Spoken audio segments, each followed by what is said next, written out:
Salam, xoş gördük hər birinizi. Sağlam uşaq, sağlam müəllim uğurlu təhsilin təməlidir. Elə bu səbəbdən də bu gün studiyamızın qonağı həkim revmatoloq osteopat Əli Əlizadədir. Xoş gəlmisiniz. Sizi də çox xoş gördük, sağ olun. Əli həkim, mən üçün maraqlı bəzi nüanslar var. İstəyirəm onları sizdən dəqiqləşdirək. Ümumiyyətlə revmatizm nədir? Uşaqlarda hansı yaşlarda özünü göstərir? Ümumiyyətlə tibbi nöqteyi nəzərdən revmatizm adında xəstəlik yoxdur. Biz uşaqlarda bu oynaq ağrıları deyirik. Oturanda əziyyət çəkirlər, duranda əziyyət çəkirlər, tez yorulurlar.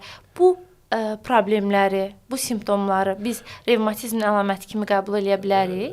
Revmatizm sözü yanlış sözdür. Termin kimi yanlış sözdür. Yəni uşaqlıqdan oynağım ağrıyır, mənim revmatizmam var demək yanlış termindir. Yağış yağanda revmatizm. Tamamilə yanlış bir o sinoptik ağrılardır. Bir çox xəstəliklərdə olması mümkündür. Yəni revmatik olmaya da bilər. Hətta FMF xəstəliyi də revmatik xəstəliklər qrupuna aid olan irsi xəstəlikdir. Orada daha çox olur bu halsızlıqlar, oynaq ağrıları, sinoptik ağrılar, hava dəyişəndə ağrılar. Bu FMF xəstəliyi üçün daha çox xasdır. Bir də var uşaqlarda halsızlıq və oynaqlarda ağrılar. Əsasən də çox hərəkət edən zaman oynaqlarda ağrıların olmasına rast gəlinir. Praktikada uşaqların düzgün oturmaması nəticə oturaq həyat tərzinə aludə olub və oturaq həyat tərzini də düzgün qiymətləndirməyən uşaqlarda bu haldan daha çox rast gəlmək olur. Çünki əzələlər qısalır, arxa ətraf əzələlərində bir qısalma baş verir. Uşaq biraz çox hərəkət edəndə ətraf əzələlər dartılır və nəticədə tez halsızlıq və aşağı ətraflarda ağrılar. Daha çox hərəkət edəndə gecə daha çox ağrılarla müşahidə oluna bilir ki, bu da xəstəlik deməyək, daha çox struktural problemdir. Birinci növbədə burada həyat tərzini dəyişməkdən başlamaq lazımdır problemin həllinə. Ələlxüsusdə oturaq həyat tərzi və fast food yeməkləri məktəblərdə çox az yaşlı uşaqlarda artıq piyləmə, ikinci, üçüncü dərəcəli piyləmələrə rast gəlirik ki, bu da uşağın gələcəyi üçün, yaşam tərzi üçün çox mənfi hallardan biridir. Uşağın piylənməsi, həm uşaq hərəkət eləmir bir yanla əzələ toxuması, əzələ lifləri hərəkət eləmədiyi üçün birləşdirici toxumaya çevrilir. Bir yandan da piylənmə nəticəsində daha çox piy toxuması, daha az hərəkət deməkdir. Uşaq piyləndikcə hərəkətə meylliliyi azalır, daha çox tənbəlləşir və hafizəsinə də təsir göstərir bu. Uşaq çünki əzələlər aktiv olanda qan dövranı da yaxşı olur və beyin toxumaları da yaxşı qidalandığı üçün uşaq daha çevik düşünə bilir, daha çevik qərar verə bilir, təhsildən də geri qalmır. Amma pasiv həyat tərzi keçirən uşaqlarda əsasən təhsildə də geriləmə və çevik qərar vermə qabiliyyəti tezliyi aşağı düşür. Onda belə anladım ki, biz övladlarımızın, uşaqlarımızın, şagirdlərimizin dərsdə uğurlarını artırmaq istəyiriksə, birbaşa onların həyat tərzini yaxşı, müsbət mənada dəyişdirməliyik. İlk olaraq hərəkət dedik. Onları hərəkətə meylləndirməliyik, düzdürmü? Yəni biz valideyn olaraq və yaxud da ki müəllim olaraq bu hərəkətliyi necə təmin eləyək ki, elə bizim özümüz böyüklər də çox az hərəkət edirik. Elə gətirdiniz mən demək istədiyim sözü, siz çıxardınız sözü. Uşaq belədir ki, yetkinlik yaşına çatana qədər bu davam eləyir. Deyərdim ki, bir 20-25 yaşa qədər hətta insan uşaqlarda, yəni bura gənclər də aiddir. Onlara sözü deməkdən çox göstərmək lazımdır. Bütün valideynlərə kimə deyirsən ki, uşağın həyat tərzini dəyişmək lazımdır, daha çox hərəkət eləsin, divanda, kresloda oturmasın, yerdə otursun və yaxud da ki, aktiv hərəkət eləsin. Valideynin birinci sözü nə olur ki, otur, bütün gün uşağa deyirəm, düz otur, dur hərəkət elə, dur qat. Yəni, onu uşağa demək lazım deyil, onu uşağa göstərmək lazımdır. Uşaq heç vaxt deyilənə qulaq asmır. Uşağa da eyni sözü 3-4 dəfə deyəndə artıq sözü eşitməz olur. O sözü eşitmir. Siz eyni sözü uşağa bir dəfə dediniz, eşitmədisə, deməli o deyiliş tonunu, ya tərzini dəyişmək lazımdır, ya formasını dəyişmək lazımdır. Yox, eyni sözü o tutuquşu kimi çevirib səhərdən axşama tıqqatıq demək nə? O söz tamamilə effektini itirir. Sonradan elə bir vəziyyət gəlir ki, valideynin o sözünə qarşı uşaqda bir ikrah hissi doğur və məcburən hansısa bir hərəkət eləməyə də durur, başlayır dodağın altında deyinə o işi görməyə. onun o cür iş xeyirli ola bilmir. Onu uşağa işgəncə kimi hansı hərəkəti, hansı oturuş qaydasını uşağa bir cəza tədbiri kimi və ya işgəncə kimi demək, elətdirmək lazım deyil. Onu elə eləmək lazım ki, ailədə onu uşaq bir əyləncə kimi başa düşsün və məktəbdə də həmçinin. Uşaq məktəbdə müəllim stulda düz oturmursa, biz də şagird olmuşuq, biz də görmüşük.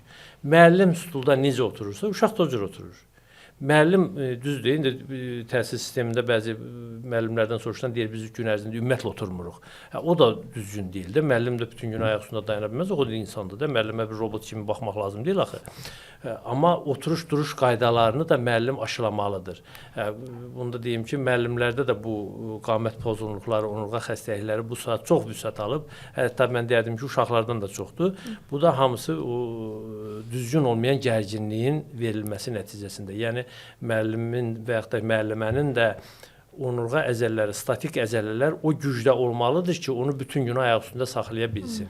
Əgər onurğa o gücdə deyilsə, o deməkdir ki, birinci dərsdən, uzaqbaş ikinci dərsdən sonra əzələlər yorulur. Yoruldu, bütün ağırlıq düşür onurğanın üstünə, oynaqların üzərinə və deformasiya baş verir. 1 il, 2 il, 3 il indi biraz yaş gənc olanda biraz öhdəsindən gəlir. Vay gündən bir 35-40-ın üzərində yaşdırsa müəllimədə və yaxud müəllimdə problemlər orada artıq. Oturuş qaydasından danışmışkən, bizə deyin zəhmət olmasa necə düzgün oturmalıyıq? Siz dediniz ki, divanda, kresloda, stulda oturmaq məsləhət deyil. Yerdə mi oturaq elə?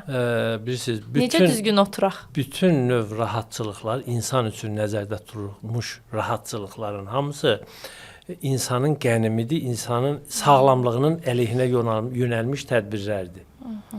Bu bir mənalı bir şəkildə belədir. İndi bütün rahatçılıqlar hamısı pultlandır. Hər şey pərdə də pultla açılır, bağlanır, televizorda pultla açılır, hər iş bundan həll olur. Evin qapısında da qonaq gələndə durub gedib açmaq lazım olmur da evdə pultla, o da pultlanır. Yəni bu rahatçılıqların hamısı insanın qəniminə çevrilir. Əzələ tonusdan düşür. Və əzələ tonusdan düşməsini də insan anlayır, 0 yaşdan 10-12 yaş arasında daha sürətlə proses gedə bilir. Bir də 50-nin üzərində yaş, 50-55-dən sonraki yaş həddində çox sürətlə gedir. Bu ara mərhələdə insan onu o qədər də hiss etməyə bilər. Çünki istər-istəməz həm biraz həyat tərzi ilə bağlı, həm başqa istər-istəməz hərəkət eləyir. Bədən biraz qüvvətli olur, onun ötəsindən gələ bilir.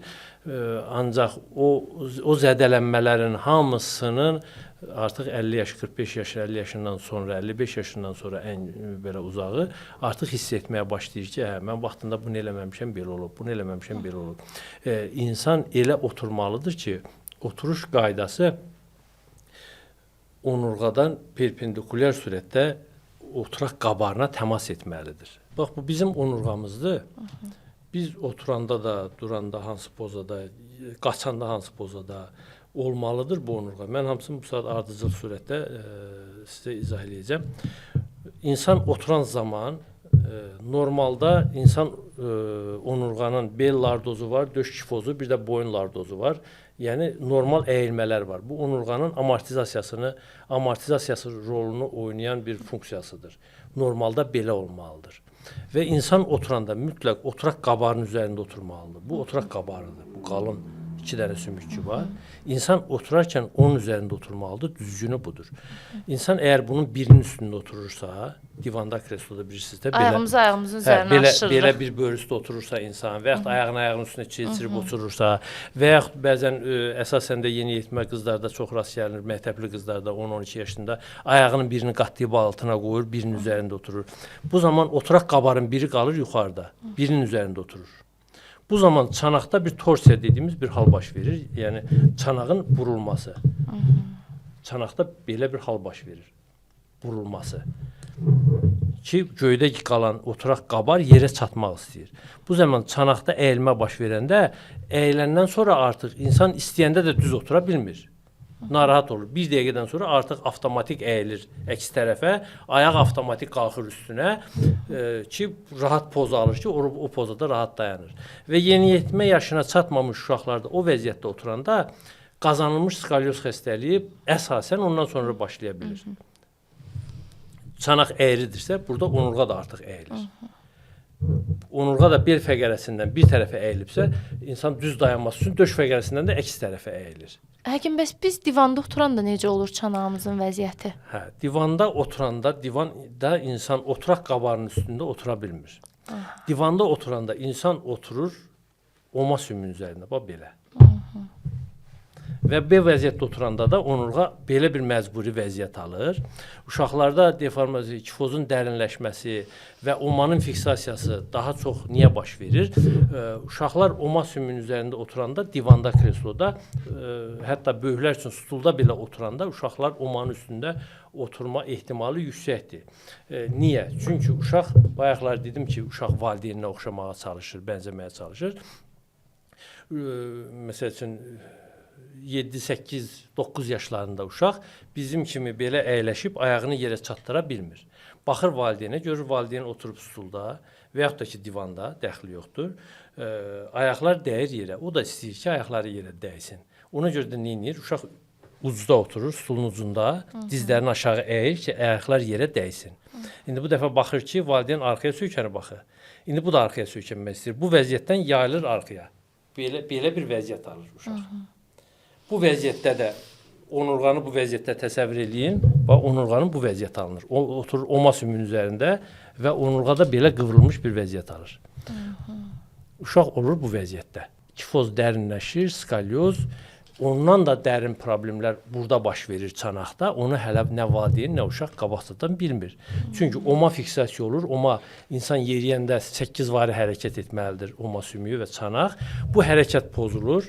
8 vari hərəkət pozulur və nəticədə xəstənin, uşağın oması bir robotik forma alır.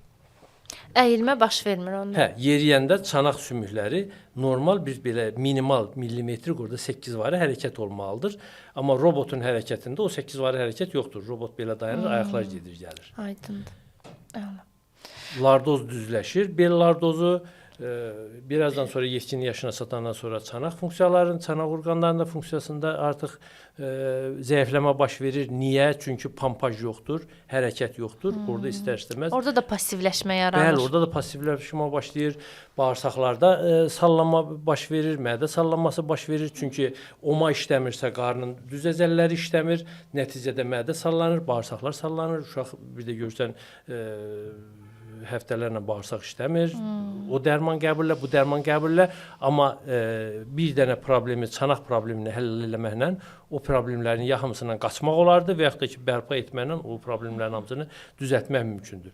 Orqanizm o qədər mükəmməl qurulub ki, bu problemlərin hamısı bir-birinə ya birbaşa, ya da bilavasitə əlaqəlidir, bağlıdır. Onda deməli, biz ancaq yerdə oturaraq bir çox problemlə, gələcəkdə yarana biləcək problemlərdən özümüzü xilas eləmiş ola bilərik. Bizi stulda da oturmaq olar. Amma bu şərtlə ki, ailənin əgər yetkinlik yaşına çatmamış kiçik yaşlı uşaqları varsa, stulda otuzdurmaq üçün onların yaşına uyğun da stullar olmalıdır. Uşaq oturanda məcburi qaydada oturaq qabarının üstündə otursun, oturmalıdır.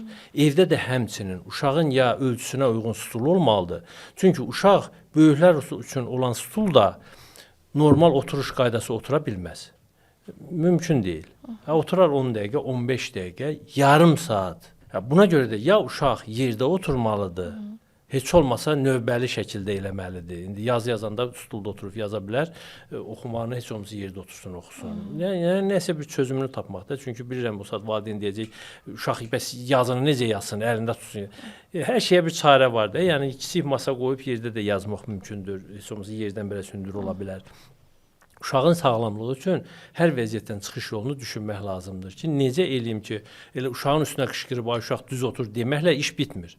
O işi təşkil eləmək lazımdır və onu eləmək lazımdır ki, uşaq onu bir belə təhqir kimi, cəzalandırma tədbiri kimi anlamasın. Cəzalandırma tədbirini lazım olan hissədə eləmək lazımdır. Uşağı hər şeydən ötürü cəzalandırmaq yox, onu ona şuurlu izah etmək lazımdır səbəbini. Onu ona təhrik etmək lazımdır ki, uşaq istər-istəməz o cür eləsin. Bir də bilirsiniz həkim, əslində siz deyirsiniz sağlamlığımızın qeydinə qalmaq, bəlkə də valideynlər uşaq vaxtı övladlarına bu istiqamətdə doğru yol göstərsələr, onlar biraz böyüyəndən sonra bir çox problemdən həm də özlərini sığortalamış olurlar. Çünki bu gün bir çox valideynlər yeniyetmə yaşında xəstəxanalarda həkimlərin qapısındadılar. Niyə? Mən sizinlə tamamilə razıyam.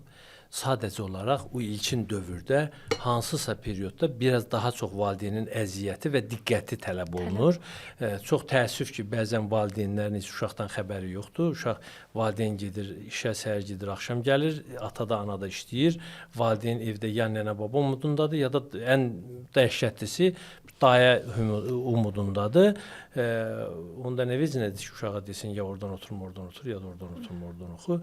İndi nənə baba problemi bir ayrı problemdir, daya problemi bir ayrı problemdir.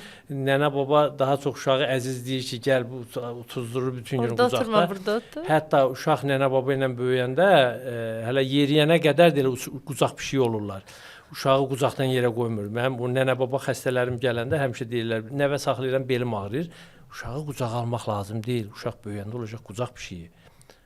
Uşağı əzizləmək istəyirsinizsə, uşağı qucağınızda gəzdirmək məcburiyyətində deyilsiniz.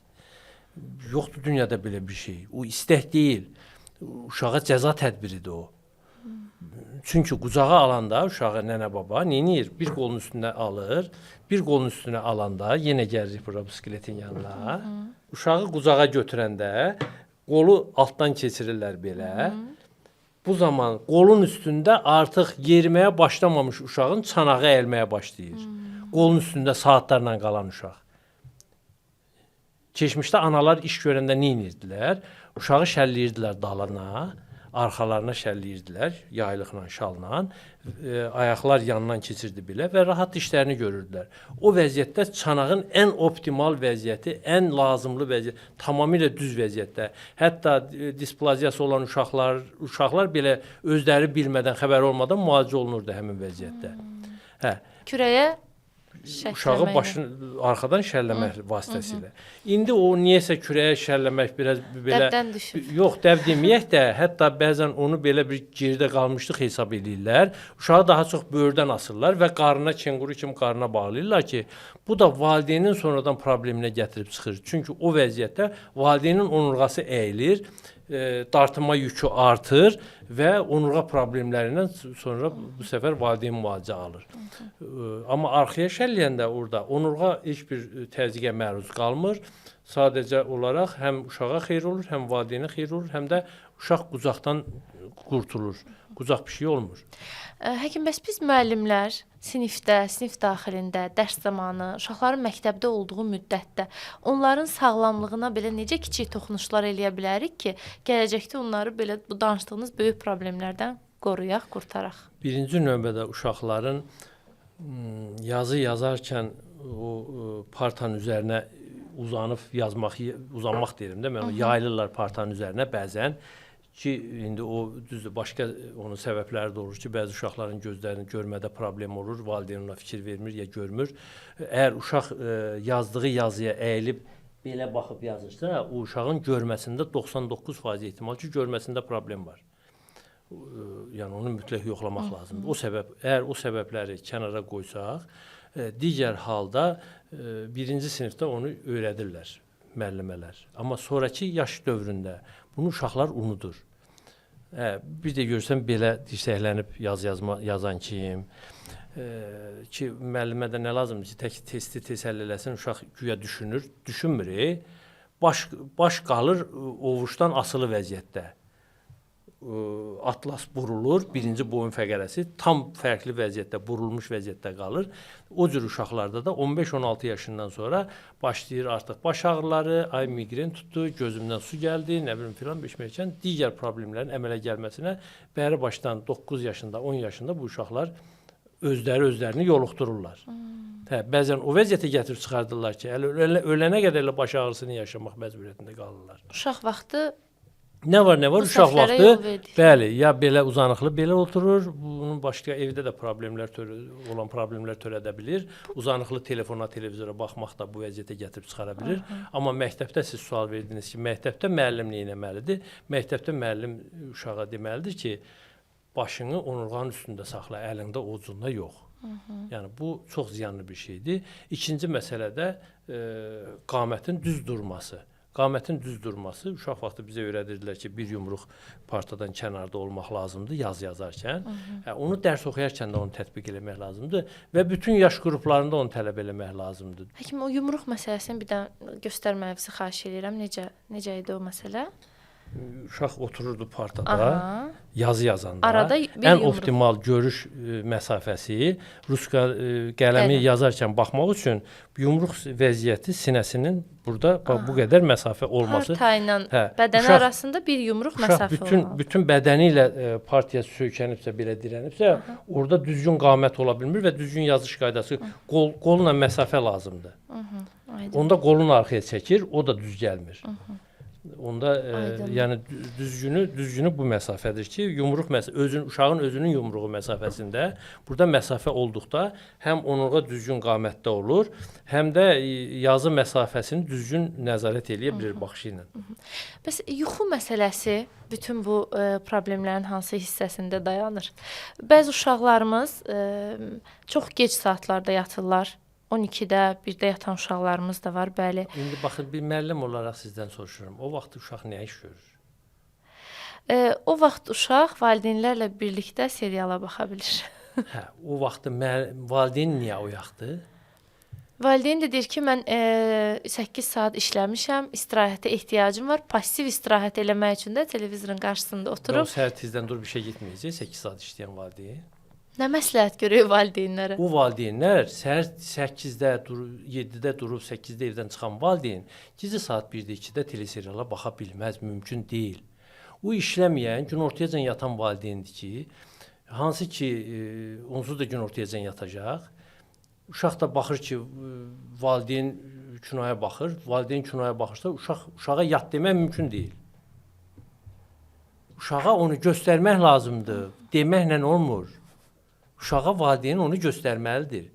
Əgər valideyn gecə saat 2-əcən yatırsa, teleseriala baxır, sabah da günortayacan yatırsa, səhər uşağı durğuzub dərsə göndərmək uşaq üçün əzab istirabdır. O da yatmaq istəyir.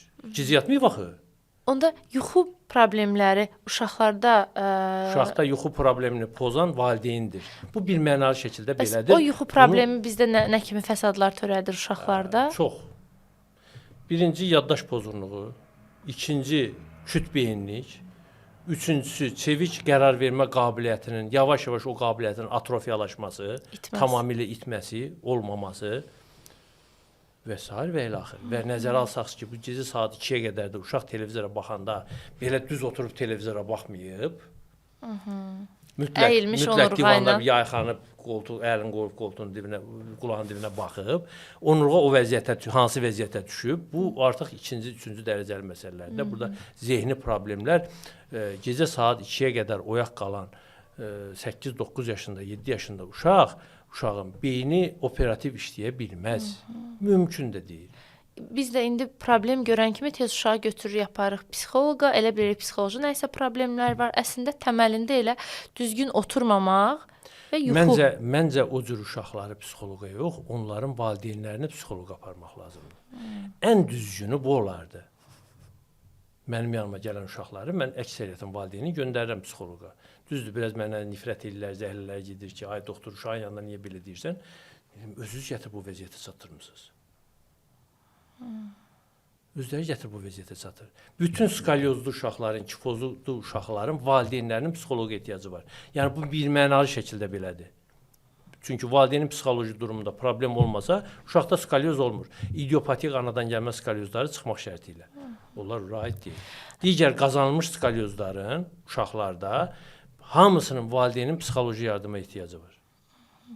Həkim, bəs biz necə yardım göstərə bilərik valideynlərimizə ki, uşaqlar dərsdən gəldi, necə ilkin belə tibbi yardım göstərsinlər öz övladlarına?